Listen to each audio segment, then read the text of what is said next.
Good morning, all of you. Students, today I'm going to explain you income demand and cross demand.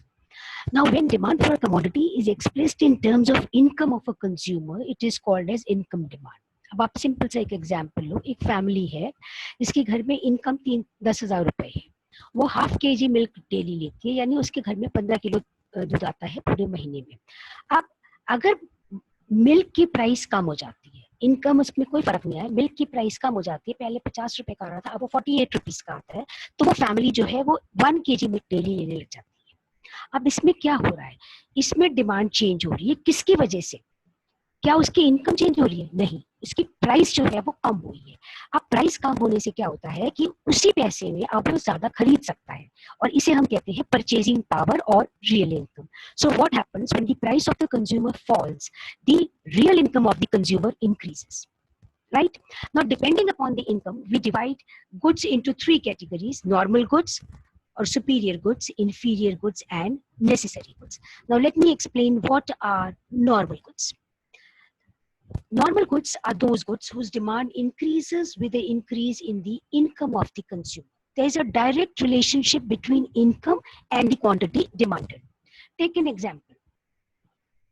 When there is an increase in the income, milk का example लेके चलते हैं. When there is an actual increase in income of the consumer, तो उसकी income 10,000 से 15,000 हो जाती है. तो अगर वो टोन्ड दूध पी रहा था, या अगर वो डबल टोन दूध पी रहा था, तो वो मूव कर जाता है इसमें, टोन्ड दूध पे. बेटर क्वालिटी प्रोडक्ट, इसमें क्या हो गया, आपकी इनकम बढ़ रही है, तो उसी कमोडिटी की उसकी डिमांड बढ़ने लग जाती है. Next is what we call as inferior goods. और इंफीरियर गुड्स में क्या होता है, अब नॉर्मल गुड्स में देखो क्या होता है. अब नॉर्मल गुड का आपका एक प्राइस ऑफ टीवी दी हुई है, डिमांड ऑफ टीवी दिया हुआ है, डीडी इज योर डिमांड.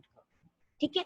अब अगर जो है कमोडिटी आपकी नॉर्मल गुड है, जैसे इसमें इन्होंने टीवी का एग्जाम्पल लिया है, और आपकी कमोडिटी जो है वो टीवी है, तो क्या होगा, नॉर्मल गुड है, तो नॉर्मल गुड की डिमांड जो है वो बढ़ जाएगी, तो हमारा राइटवर्ड शिफ्ट हो जाएगा. When the income is increasing for normal good, the curve shifts rightward.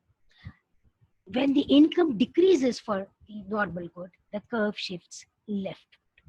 ठीक है, ये पॉइंट समझ आ गया. अब हम नेक्स्ट बात करते हैं, इसके बाद हम अगली बात करते हैं इंफीरियर गुड्स की. इंफीरियर गुड्स क्या होते हैं? इंफीरियर गुड्स वो होते हैं कि जब कंज्यूमर की इनकम बढ़ती है, तो वो बेटर क्वालिटी प्रोडक्ट पे चला जाता है. अब जैसे हमने यहाँ पे एग्जाम्पल लिया ब्लैक एंड व्हाइट टीवी का, कंज्यूमर की इनकम बढ़ी, तो वो क्या करेगा, वो ब्लैक एंड व्हाइट टीवी से वो कलर टीवी पे चला जाएगा, तो ब्लैक एंड व्हाइट टीवी की जो है वो डिमांड कम हो जाएगी.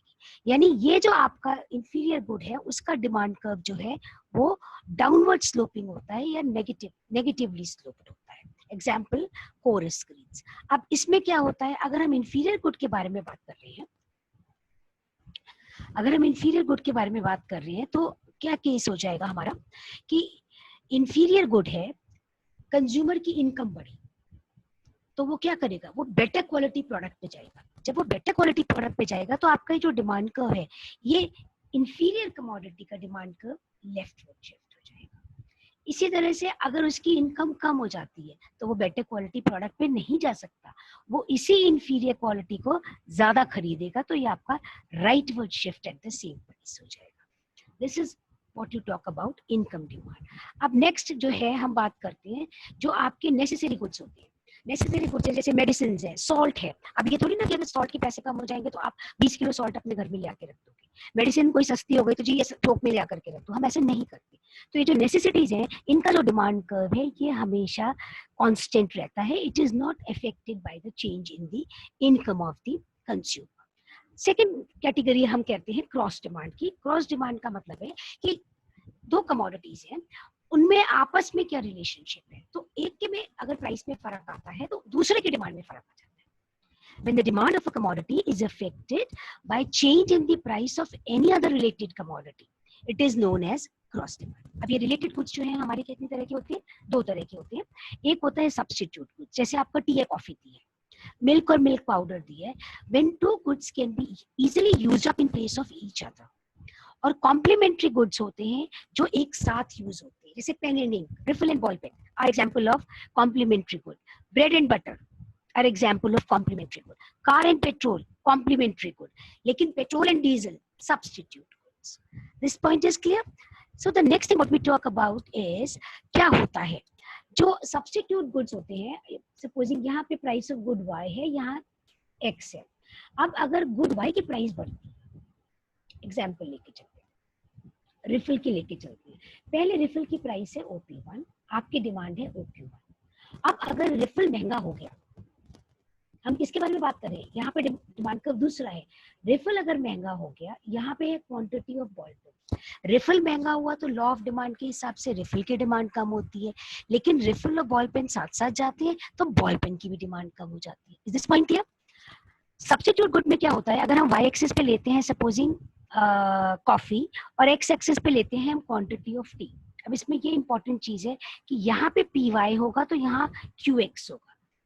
पर अगर जब कॉफी की प्राइस P1 है तो हमारी टी की डिमांड Q1 है, राइट?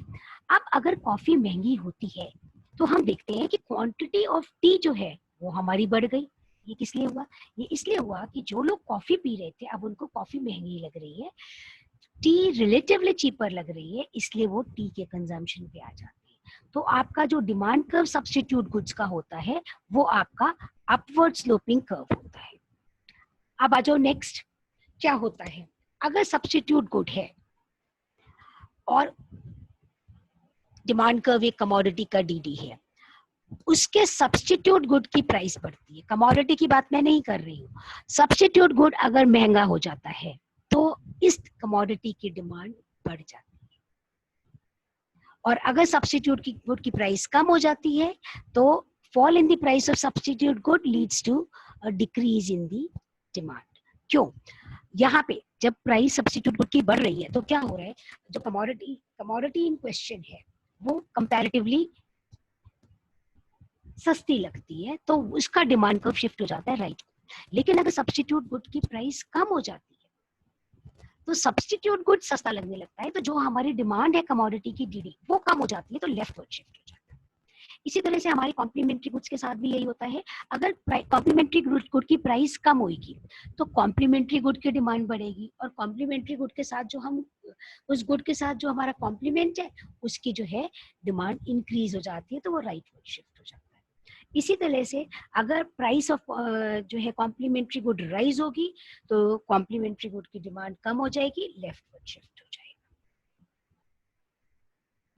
फिर उसके बाद हम ये सारा कर चुके हैं, फिर उसके बाद हम आ जाते हैं मूवमेंट और शिफ्ट पे. अभी मैंने आपको बहुत सारी चीजें बताई थी, एक राइटवर्ड शिफ्ट, लेफ्टवर्ड शिफ्ट. तो जब प्राइस में चेंज आता है कमोडिटी की, बाकी सब कुछ सेम रहता है, प्राइस में चेंज आता है तो जो हम मूव करते हैं, अगर प्राइस कम हुई तो हम इस डिमांड कर्व पे नीचे की तरफ मूव करते हैं, और अगर प्राइस बढ़ गई तो हम डिमांड कर्व पे ऊपर की तरफ मूव करते हैं. इसको हम कहते हैं movement along a demand curve. एक ही डिमांड कर्व होता है इसमें, और किसमें चेंज आ जाता है, क्वांटिटी डिमांडेड. अब अगर ये नीचे जा रहा है तो ये एक्सटेंशन ऑफ डिमांड है, और अगर ये ऊपर जा रहा है कर्व तो ये कॉन्ट्रैक्शन ऑफ डिमांड है. शिफ्ट में क्या होता है, जो अदर फैक्टर्स होते हैं, प्राइस ऑफ द कमोडिटी इसमें क्या है, कांस्टेंट. अदर फैक्टर्स है PR, Y, T, E, ये जो सारे चेंज हो रहे हैं उनकी वजह से जो चेंजेस होते हैं वो राइटवर्ड शिफ्ट और लेफ्टवर्ड शिफ्ट हो जाता है. एक बहुत इंपॉर्टेंट क्वेश्चन है जो बोर्ड में भी कई बार आता है, change in demand and shift in demand. तो आपको बताना पड़ता है कि चेंज इन डिमांड का मतलब क्या होता है, when there is a shift in demand. इसमें नए डिमांड कर्व्स बन जाते हैं, प्राइस कांस्टेंट रहती है लेकिन नए डिमांड कर्व बन जाते हैं. यहाँ पे क्या होता है, प्राइस आपकी चेंज हो रही है और उसके हिसाब से उसी कमोडिटी की जो है डिमांड में चेंज आया है, कॉन्ट्रैक्शन और एक्सटेंशन.